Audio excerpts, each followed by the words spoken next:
Sunday மார்னிங்க நேற்று நைட்டே வந்து என் தங்கச்சி ஃபேமிலி வந்து வீட்டுக்கு வந்துட்டாங்க கவினை பார்க்குறக்காக. கவினுக்கு வந்து செம்ம ஜாலியாகிடுச்சுங்க. நேற்று நைட்டே வந்து சரியாக தூங்கலை. அதே மாதிரி பார்த்திங்கன்னா இன்றைக்கி காலையிலேயே வந்து நேரத்துலேயே எழுந்திரிச்சிட்டான்.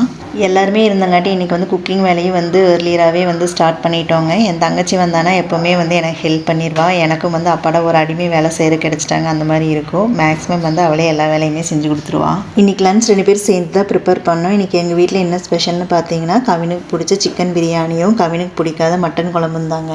இன்றைக்கி சண்டே வந்து எல்லாருமே இருந்தங்காட்டி சண்டே மாதிரியே தெரியலைங்க. ஏதோ மற்ற நாள் மாதிரி தான் இருந்துச்சு. டே பார்த்தீங்கன்னா செம்ம ஸ்பீடாகவே போயிடுச்சுங்க. இன்றைக்கி என் தங்கச்சி வீட்டுக்காரருக்கு வந்து பர்த்டேங்க. கவினும் பிரணேஷும் நேற்று நைட்டே வந்து கேக் வாங்கி சர்ப்ரைஸாக கட் பண்ணணும்னு பிளான் பண்ணியிருந்தாங்க. அதே மாதிரி அவங்களுக்கு பிடிச்ச கேக் வந்து ஸ்விக்கியில் போட்டு ஆர்டரும் பண்ணியாச்சுங்க. சாயந்தரமாக தான் எல்லோரும் சேர்ந்து கேக் கட் பண்ணோம். கேக் வெட்டினதுக்கு அவர் ஹாப்பியானாரும் இல்லையோங்க, இவங்க 2 பேர் வந்து சர்ப்ரைஸாக வந்து கேக் வாங்கி கொடுத்துட்டோங்கிறக்காகவே செம ஹாப்பி ஆகிட்டாங்க. இன்றைக்கி டேவே வந்து செம ஜாலியாக போச்சுங்க.